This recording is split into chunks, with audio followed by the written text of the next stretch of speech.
Allez, c'est parti pour la correction de l'exercice 41. Donc le temps en heure nécessaire pour réparer une console de jeu suit la loi exponentielle de paramètres lambda égale 1.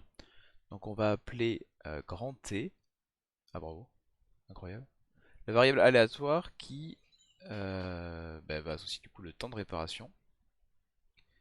Je voudrais sélectionner mon stylo si c'est possible, voilà. Donc grand T, il va suivre une loi exponentielle. Dieu que c'est moche. De paramètres lambda égale 1. Ça veut dire quoi? C'est-à-dire que t, déjà, il va appartenir à l'intervalle 0 plus l'infini, puisque une loi exponentielle, c'est sur 0 plus l'infini. Euh, Quand on vous pose la question, quelle est la probabilité que le temps de réparation dépasse 2 heures? En fait, ce qui est caché derrière cette question, c'est quelle est la probabilité que t soit supérieur ou égal à 2.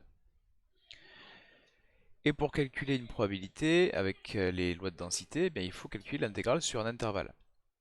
Sauf que normalement, ça devrait être ça, du coup, la probabilité que t soit plus grand que 2, c'est t appartient à l'intervalle 2 plus l'infini. Mais ça, c'est relou, parce que du coup, ça nous fait une intégrale avec une borne qui est plus l'infini. Du coup, on va le transformer en calculant 1 moins la probabilité du contraire. C'est quoi le contraire d'être supérieur ou égal à 2? C'est d'être inférieur strictement à 2, en théorie, hein, avec la théorie des probas, et surtout les restrictions, comment dire, les unions d'ensemble, c'est-à-dire qu'on a t strictement plus grand que 2, union t supérieur ou égal à 2 qui vaut tout l'univers oméga, c'est-à-dire de 0 à plus l'infini. Et ça, parce que je vous rappelle que t est toujours positif, donc ça c'est implicite. Hop. Et ça se calcule facilement avec une intégrale, parce que c'est 1 moins l'intégrale entre 0 et 2 de la densité de probabilité, c'est-à-dire lambda exponentielle moins lambda t dt. Sauf que lambda il vaut 1. Donc en calculant, ça fait 1 moins la primitive, du coup, ça sera moins exponentielle moins t. Je rappelle que lambda égale 1. Donc, si lambda égale 1, ici, là, c'est 1, ça, c'est 1. Donc en fait, c'est exponentielle moins t. C'est quoi une primitive de exponentielle moins t? C'est moins exponentielle moins t. Parce que quand on redérive, le moins sort et va gicler le moins qu'on a créé entre 0 et 2.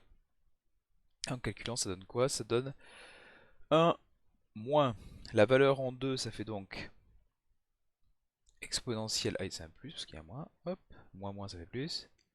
Exponentielle moins 2, moins exponentielle 0, c'est-à-dire moins 1. Et au final, notre résultat vaut exponentielle moins 2. Qu'il faut arrondir à 10 puissance moins 3, donc on prend la calculatrice. Et je sais même pas comment on fait pour faire ça. C'est où l'exponentielle? C'est là. Moins 2. Environ 0,135.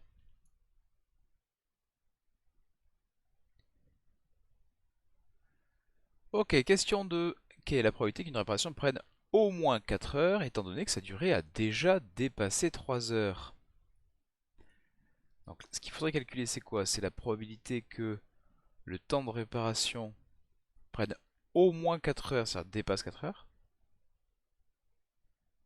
Mais on a un sachant que, puisqu'on sait que la durée de réparation a déjà dépassé 3 heures. Donc on sait que t est plus grand que 3 heures. Donc ça, c'est la propriété du sans vieillissement.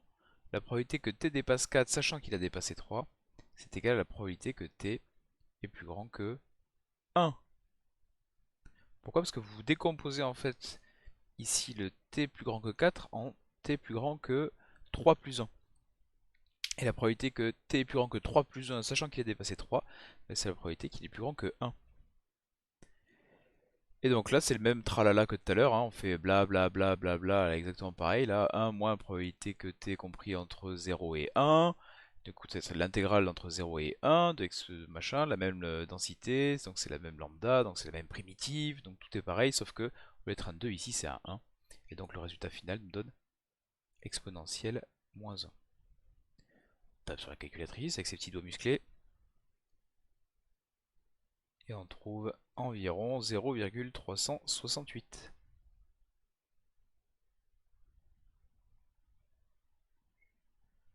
Voilà pour la correction de l'exercice 41.